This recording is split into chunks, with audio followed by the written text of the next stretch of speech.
बच्चों, आज की इस कक्षा में हम बहादुर कहानी जो कि अमरकांत द्वारा लिखित है।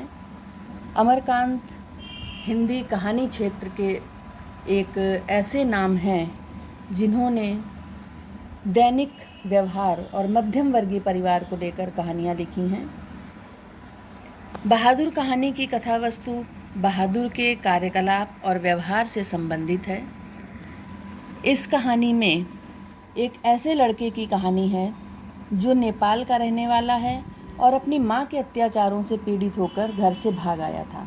उसके पिता फौज में थे जो मारे गए।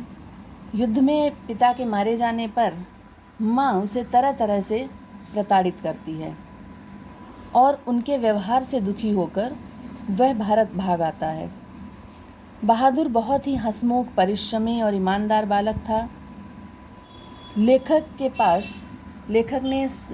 स्वयं भी इस कहानी का हिस्सा हैं। वह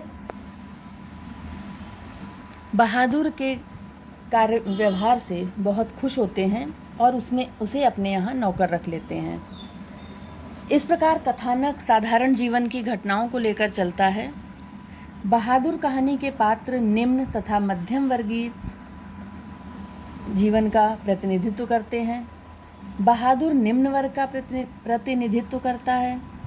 उसके घर की आर्थिक स्थिति चिंताजनक है, तो इसलिए वो निर्मला के यहाँ आकर नौकरी करता है, किंतु वहाँ भी उसे केवल सताया जाता है और उसे केवल इसलिए सताया जाता है क्योंकि वह नौकर है। हमारे समाज में जो ये भेद, जो आर्थिक स्तर पर एक वर्ग बना दिया गया है, इस वर्ग की ओर लेखक ने ध्यान आकर्षित किया है कि एक निम्न वर्ग में या निर्धन परिवार में जन्म लेना एक प्रकार का अपराध लगता है। निर्मला और उसके पति तथा पुत्र मध्यम वर्ग के पात्र हैं। इस वर्ग के लोगों की कठिनाई ये होती है कि उनकी आर्थिक स्थिति इतनी मजबूत नहीं होती, किंतु दूसरे की निगाह में अपने आप को उच्च वर्गीय दिखाना चाहते हैं। बहुत से काम उन्हें आवश्यकता ना होते हुए भी केवल दिखावे के लिए करने पड़ते हैं। ये मध्यम वर्गीय परिवार की विडंबना है। राकेश युवा वर्ग का प्रतिनिधित्व करता है जो केवल अपना रौब जमाने के लिए तथा अपने अहंकार को तृप्त करने के लिए नौकरों को सताता है। परिणाम को बिना सोचे काम करने वाली अपनी अनुभवहीनता का परिचय देता है। इस प्रकार कहानी के सभी पात्र वर्ग विशेष का प्रतिनिधित्व करते हैं। तो सबसे पहले हम कहानी के पात्रों के बारे में जान लेते हैं। पात्र परिचय। दिल बहादुर, जिसे प्यार से सभी बहादुर कहते हैं। उसका पूरा नाम था दिल बहादुर, किंतु उसे सब बहादुर कहते हैं। और ये नेपाल का रहने वाला लड़का है जो अपने माँ से नाराज़ होकर भारत आ गया है। यहाँ वो इधर उधर भटक रहा था, तो निर्मला जो कि कहानी में प्रमुख पात्र है बहादुर के साथ साथ, निर्मला के घर में उसे नौकर रख लिया जाता है। किशोर निर्मला का पुत्र है जो स्वभाव से बहुत ही बदतमीज़ है और तरह तरह से बहादुर को परेशान करता है। उसे झगड़ा करता है, पर उसे हर काम में कमियां निकालता है और बहुत ही संवेदनहीन कह सकते हैं उसे। बहादुर अपने कार्यों से सभी का दिल जीत लेता है, किंतु किशोर उसे पसंद नहीं करता और इसलिए एक दिन किसी झगड़े पर बहादुर को सुअर का बच्चा कह देता है, जो बात बहादुर को बहुत अखरती है, बहुत बुरी लगती है। तो वो किशोर का काम करना बंद कर देता है। निर्मला किशोर की माँ है, बहादुर को डांटती है, पूछती है कि किशोर का काम क्यों नहीं करता। तो बहादुर कहता है कि मेरी इसकी लड़ाई हुई, पिता को बीच में लाने की क्या ज़रूरत थी। लेखक स्वयं भी इस कहानी का हिस्सा हैं। रिश्तेदार। एक रिश्तेदार निर्मला के हैं जो आते हैं घर, जो बहादुर पर चोरी का आरोप लगाते हैं, जिस कारण बहादुर घर से भाग जाता है और सबकी आदत हो चुकी होती है नौकर द्वारा काम करने की। बहादुर के चले जाने से सब दुखी होते हैं, परेशान होते हैं और पश्चाताप भी करते हैं कि क्यों उसके साथ ऐसा व्यवहार किया। तो ये पात्र हैं कहानी के, जिनके आसपास कहानी घूमती है और कहानी का विकास होता है। अब कहानी की कथा वस्तु जान लेते हैं। इन प्रमुख बिंदुओं से होकर कहानी पूर्णता को प्राप्त होती है। सबसे पहले दिल बहादुर को लेखक के पास लाया जाना। एक उनके कोई रिश्तेदार हैं, वो दिल बहादुर को लेखक के पास लाते हैं और बताते हैं कि ये ज़रूरतमंद है और इसे किसी प्रकार का काम दे दीजिए। अब लेखक की पत्नी जो निर्मला, वो अपने और रिश्तेदारों, अपने व्यवहारियों, मित्रों के यहाँ नौकरों को देखकर उसे ये लगता है कि हम क्यों नहीं रख सकते हैं।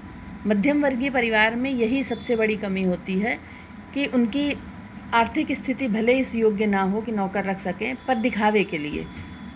तो ये सोचकर लेखक उसे नौकर रख लेते हैं। बहादुर के स्वभाव से वो प्रभावित होते हैं और उसे अपने यहाँ नौकर रखते हैं। किशोर उससे बदतमीज़ी करता है।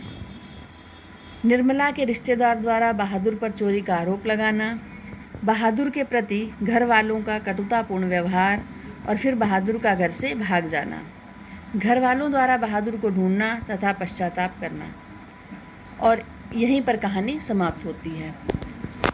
अब हम कहानी का सारांश समझेंगे। अगर आप ध्यान से इस वीडियो को सुनेंगे तो कहानी का सारांश रटने की आवश्यकता नहीं रहेगी। निश्चित ही कहानी आपको याद हो जाएगी। सारांश या उद्देश्य, कोई भी प्रश्न आए, आप बहुत अच्छी तरह से लिख पाएंगे। कहानी यहाँ से आरंभ होती है। दिल बहादुर से बहादुर बनने की प्रक्रिया। दिल बहादुर लगभग 12-13 वर्ष का एक पहाड़ी नेपाली लड़का है जिसके पिता की युद्ध में मृत्यु हो चुकी है। उसकी माँ बहुत गुस्सैल स्वभाव की है। माँ की पिटाई की वजह से वह घर से भागकर एक मध्यम वर्गीय परिवार में नौकर बन जाता है, जहाँ गृह स्वामिनी निर्मला बड़ी उदारता के साथ उसके नाम से दिल शब्द हटाकर उसे सिर्फ बहादुर पुकारती है। अब स्वतंत्र दिल बहादुर नौकर बहादुर बन गया। बहादुर एक अत्यंत परिश्रमी लड़का है जो अपनी मेहनत से पूरे घर को न केवल साफ सुथरा रखता है बल्कि घर के सभी सदस्यों की आवश्यकताओं को पूरा करता है। उसके आने से परिवार के सभी सदस्य बड़े ही आराम तलबी एवं आलसी बन गए हैं। इतना काम करने के बावजूद वह हमेशा हंसता रहता है। हंसना और हंसाना मानो उसकी आदत बन गई है। यहाँ पर हाँ आप लिख लीजिए। वहीं रात में और क्या करता, इतना काम करने के बाद भी रात को सोते समय कोई ना कोई गीत अवश्य गुनगुनाता है, जैसे उसे दिन भर कोई थकान ही नहीं होती।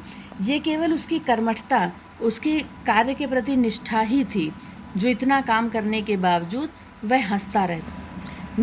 निर्मला का बड़ा लड़का किशोर एक बिगड़ा हुआ लड़का था जो शान शौकत तथा रौब से रहना पसंद करता था। उसे अपने सारे काम उसने बहादुर को सौंप दिए। यदि बहादुर उसके काम में थोड़ी सी लापरवाही करता तो वह बहादुर को गालियां देता। छोटी छोटी गलती पर वह बहादुर को पीटता भी था। बहादुर पिटाई खाकर एक कोने में चुपचाप खड़ा हो जाता और थोड़ी देर बाद घर के कामों में पूर्वता जुट जाता। एक दिन किशोर ने बहादुर को सुअर का बच्चा कह दिया, जिससे उसके स्वाभिमान को ठेस पहुंची और उसने किशोर का काम करने से मना कर दिया। उसने लेखक के पूछने पर रोते हुए कहा, बाबूजी, भैया ने मेरे बाप को लाकर क्यों खड़ा किया? इतना कहकर वह रो पड़ा। उसका कहना था कि जब झगड़ा हमारा इनका है तो मेरे बाप को बीच में लाने की क्या ज़रूरत थी। भैया ने मेरे मरे बाप को लाकर क्यों खड़ा किया, और वह रोने लगा। धीरे धीरे निर्मला के व्यवहार में भी अंतर आने लगा। पहले जो निर्मला उसे अपने बच्चे की तरह, उससे काम तो वो करता था किंतु उसे बच्चे की तरह ही बर्ताव करती थी। अपने बेटे की तरह उसका भी ध्यान रखती थी, उसके खाने पीने का, पहनने का। किंतु धीरे धीरे वो क्या करने लगी, नौकरों की तरह व्यवहार करने लगी। अब उसने बहादुर के लिए रोटियां भी सेकनी बंद कर दी। पहले खुद सेक कर देती थी, उसे खाना खुद खिलाती थी। अब क्या किया उसने, बहादुर के लिए रोटियां बनाना बंद कर दी। अब वह भी बहादुर पर हाथ उठाने लगी। मारपीट गालियों के कारण बहादुर से गलतियां एवं भूलें अधिक होने लगी। ये स्वाभाविक है, जब कोई 12-13 साल का वो बच्चा था, काम कर रहा है, बार बार उसे टोका जाएगा, मारपीट होगी, गालियां, तो उसके मन में डर, एक भय का वातावरण होगा उसके मन में, और इस कारण वो गलतियां अधिक करेगा। एक दिन निर्मला के घर उसके रिश्तेदार अपने परिवार के साथ आए। चाय नाश्ते के बाद बातचीत के दौरान अचानक रिश्तेदार की पत्नी ने अपने 11 रुपए घर में खो जाने की बात कही। सभी ने बहादुर पर ही शक किया। स्वाभाविक था, क्योंकि बाकी सब उनके घर के थे अपने। बहादुर ही उनको लगा कि बाहरी है, नौकर है, तो इसी ने। हमारे समाज में एक ये बहुत बड़ी विसंगति है कि पहला शक नौकरों पर जाता है। सभी ने बहादुर पर शक किया। बहादुर के लगातार मना करने के बावजूद उसे डराया, धमकाया, पीटा गया। चूँकि बहादुर पर लगा ये आरोप झूठा था, इसलिए वह लगातार इससे इनकार करता रहा। अंत में लेखक ने भी उसे पीटा। सबसे बड़ी कमी यही रही कि लेखक ने भी उसे पीट दिया, और लेखक के लिए बहादुर के मन में बहुत सम्मान था, जिससे वह आहत हुआ। लेखक के इस बर्ताव से बहादुर बहुत आहत हुआ। इस घटना के बाद घर के सभी सदस्य बहादुर को संदेह की दृष्टि से देखने लगे और उसे कुत्ते की तरह दुत्कारने लगे। बहादुर बहुत ही खिन्न रहने लगा। अब उसके अंदर परिवार के लोगों के प्रति अपनापन नहीं रहा। वही बहादुर जो सोचता था कि ये परिवार मेरा है और उस परिवार के साथ हमेशा घुल मिल कर रहता था, वही बहादुर अब स्वयं को वहाँ पराया महसूस करने लगा, और उसी प्रकार वह भी रहने लगा। उसके मन में बड़ी बेचैनी और बंधन महसूस करता था, जिस बंधन के कारण वह अपनी माँ को छोड़कर आया था, क्योंकि वह बहुत ही भोला भाला और निश्चल हृदय का था। छल कपट उसे पता ही नहीं था। वो हमेशा प्रसन्न रहने वाला बालक था। अब वही क्या करता, उदास रहने लगा। एक दिन उसके हाथ से सिल छूटकर गिर गई। उसके 2 टुकड़े हो गए। पिटाई के डर तथा लोगों के क्रूर एवं असभ्य व्यवहार से तंग आकर वह अपना सारा सामान घर में ही छोड़कर कहीं चला गया। अपना कोई भी सामान लेकर नहीं गया। वे जानते थे कि रिश्तेदार के रुपए उसने नहीं चुराए। सभी बहादुर पर स्वयं द्वारा किए गए अत्याचारों के लिए पश्चाताप करने लगे।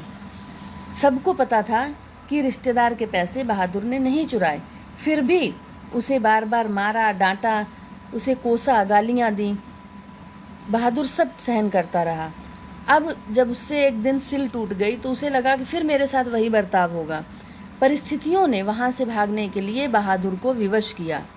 परिवार के सभी सदस्य अगर उसके साथ सहानुभूति का बर्ताव करते, उसके साथ अपनेपन का व्यवहार करते, तो अगर उस पर संदेह ना किया होता तो बहादुर वहाँ से ना भागता। अब बहादुर के चले जाने से ज़्यादा दुख इस बात का था कि सबको आलस ने घेर लिया। काम कौन करेगा? इस बात के लिए सब दुखी हो रहे थे और सब पश्चाताप कर रहे थे कि उन्होंने उसके साथ ऐसा बर्ताव क्यों किया। तो इस प्रकार यहीं से कहानी समाप्त होती है। लेखक ने जो कहानी का शीर्षक है बहादुर, बहुत ही आकर्षक है ये और उत्सुकतापूर्ण है। कहानी के प्रमुख पात्र के नाम पर शीर्षक का चयन किया गया है, और शीर्षक का पढ़ते ही, जैसे ही बहादुर नाम पढ़ते हैं तो मन में ये उत्सुकता होती है कि क्या है इसमें, बहादुर के विषय में क्या है। कहानी को पढ़ने के लिए पाठक स्वयं को रोक नहीं पाता, और इस प्रकार लेखक ने कहानी कला के सभी तत्वों का यहाँ सुंदर समावेश किया है। अब हम कहानी का उद्देश्य जान लेते हैं कि इस कहानी को लिखने का उद्देश्य क्या है उनका। इस कहानी का उद्देश्य समाज में उत्पन्न वर्ग संघर्ष को मानवीय सहानुभूति द्वारा, जो वर्ग संघर्ष है, निम्न वर्ग, मध्यम वर्ग, उच्च वर्ग निम्न वर्ग को हे दृष्टि से देखता है और मध्यम वर्ग निम्न वर्ग को, तो इनमें मानवीय सहानुभूति होनी चाहिए, मानवीयता होनी चाहिए, वर्ग भेद समाप्त हो जाने चाहिए, शोषितों के प्रति मानवता एवं प्रेम का व्यवहार। लेखक ने यही संदेश देना चाहा है कि हम जिन्हें सता रहे हैं वो भी एक मानव हैं, उनके प्रति हमारा व्यवहार शोषण का नहीं होना चाहिए, प्रेम का होना चाहिए। बहादुर अपने कार्यों से, प्रेम से, व्यवहार से सबका दिल जीतता है, किंतु उसकी केवल एक कमी थी कि वो निम्न वर्गीय था, नौकर था। बस इसी कारण उसे इतने कष्ट दिए जाते हैं, और इस कारण ऊंच नीच के भेद के कारण दिलों में पड़ी दरार को मानव का प्रेम ही भर सकता है। मानव का प्रेमपूर्ण व्यवहार इन सारी दीवारों को मिटा सकता है। बहादुर भी मानवीय स्नेह और संवेदनाओं का भूखा है। मालिक द्वारा पीटे जाने और प्रतिक्रिया स्वरूप उसके द्वारा घर छोड़ दिए जाने पर परिवार के सभी लोगों को पश्चाताप होता है। वे स्वयं को दोषी महसूस करते हैं। धनी और निर्धन का वर्ग भेद मानवीय भावनाएं ही कम कर सकती हैं। लेखक का उद्देश्य दोनों के हृदयों का परिवर्तन है और सबके प्रति सहानुभूतिपूर्ण व्यवहार बनाए रखने का संदेश देना है। कहानी में लेखक यही कहना चाहता है कि निम्न वर्ग के प्रति सहानुभूति होनी चाहिए। समाज के निम्न वर्ग की दुर्दशा और मध्यम वर्ग के झूठे प्रदर्शन तथा शान शौकत का चित्रण कर निम्न वर्ग के प्रति पाठकों के हृदय में सहानुभूति जगाना भी लेखक का उद्देश्य है। निम्न तथा मध्यम दोनों वर्ग अपनी अपनी परिस्थितियों से परेशान हैं। प्रस्तुत कहानी वर्ग भेद को मिटाकर समानता की स्थापना करने का संदेश देती है, और मानवीय सहानुभूति ही इस भेद को मिटा सकती है। तो यहाँ से ये कहानी का उद्देश्य पूरा होता है। आशा है कि कहानी आपको समझ में आ गई होगी और रटने की आवश्यकता नहीं रह जाएगी। अगर आपने पूरी कहानी ध्यान से सुन ली है, कम से कम 2 बार सुनिए इसे, जिससे कि आपके मस्तिष्क पर ये पूरी तरह से छप जाए, और जब भी लिखने को कहा जाए आप बिना दोहराए, बिना पढ़े लिख सकें। धन्यवाद।